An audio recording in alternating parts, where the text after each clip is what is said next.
All right, I'm here with Daniel Lopez. Asked him a couple questions about ministry.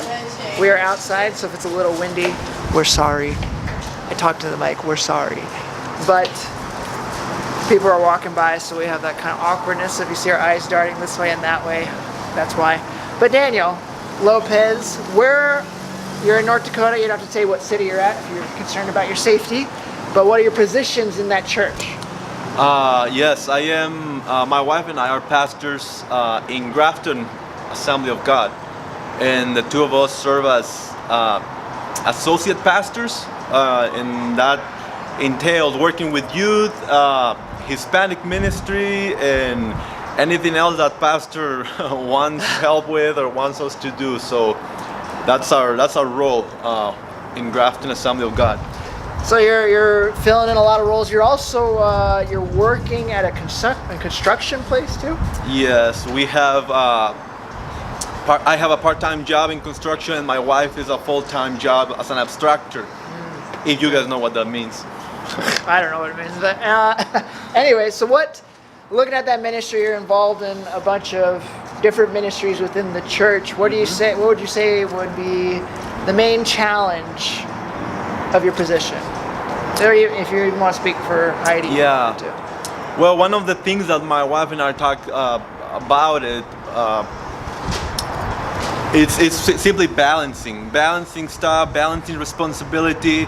I would say in our case it is the balancing factor in prioritizing things. You know, ministry for us is number one, but we need to be also realistic about the needs and work outside ministry. That makes sense. I don't know. Yeah. I don't know if in our case has been challenging to maintain a healthy balance between the two, because you can get burned out right away, and that's our main deal. I don't know. What if you were to estimate between your secular job and then your jobs at the church, for like you and Heidi, what would, like, hourly for a week, how many hours do you think you put in? Just estimating. Well, I don't know if I have sat down and just calculated the hours, but she was pointing out the other day that I was at least working easily 50 hours just myself throughout the week, and that's just, it's not, when you're trying to cram work and ministry at the same time, is not a healthy, I don't know, pattern. Maybe I know that there is more hours into it. You know, Saturday sometimes is supposed to be one of our days off, but because my mind is in ministry, I get kind of called out, like, hey, we need to get out, or simply we need to stop doing ministry. Yeah. So what's been one of the ways you've seen God move at your guys' ministry? Well, we work in youth ministry. We work with non-church kids. These are kids who did not grow up in Christian families, and the group that we have right now, we are seeing fruit in the way they are willing to come to church, and they are willing to open the Bible. You know, these are people who did not grow up in church, therefore they do not have any. They are biblically illiterate. So for us at this point to see them willing to open their Bibles and read from the text, that's a great fruit, you know, in our eyes. And the fact that they are slowly opening themselves up to us, that has been a very comforting evidence that the Lord is moving in their lives through our ministries. Okay. Now, where Daniel's at, there is a big Hispanic community in that area, and one of the reasons that he was brought in was to minister to that Hispanic community. His first language is Spanish. Sí. Y es muy bueno en hablando español. But because there was no Spanish ministry at your church before you got there, right? Well, actually, there have been in the past, I would say, several moves or several endeavors to to reach the Hispanic population. Yeah, there has been. Okay, so what's been, since you've gone there, what's been the biggest challenge to that aspect right there? You know, I'll be honest with you, and probably I'm speaking for many pastors, younger pastors. The age factor is a very important. It plays a very important role in it.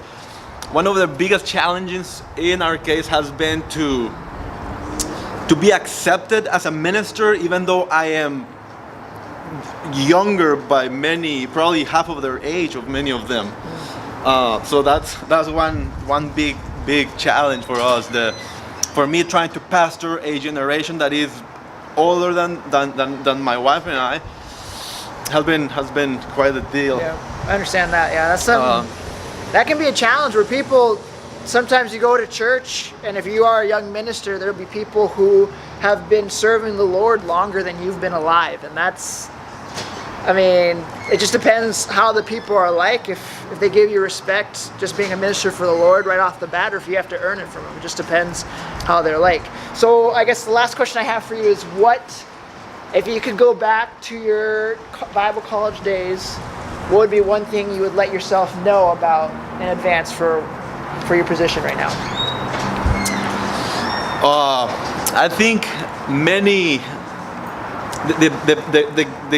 the big thing that right now I remind myself is not so much about what I would have liked to know back in the day, but more like be mentally prepared to face the challenge of in my case, of the fact that I am young. You know, comes to mind that verse where Paul talks to Timothy and says, you know what, don't let anybody despise your youth, but be an example. So just mainly grab myself or develop a strong understanding of that what that is, and trying to apply it to my life and go from there. But I mean, we never stop learning at the same time.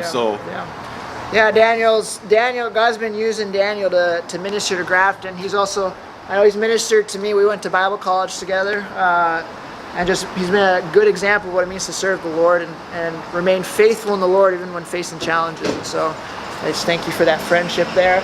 For those of you that are wondering, he's growing out his hair for locks of hair. So as soon as it gets long enough, he's going to cut it off and donate it to that for those who are going through cancer and through the chemo and stuff, they lose their hair, so they can get a little wig out of that, so that's cool. But thank you for this. We're both Latino. Let me show you where we're at right now. We are in this little mall area. We're in North Dakota, and it is chilly. And so we're gonna head back inside, but thank you, Daniel, again for letting me do this. Thank you. But with that, guys, be blessed. Have a great day.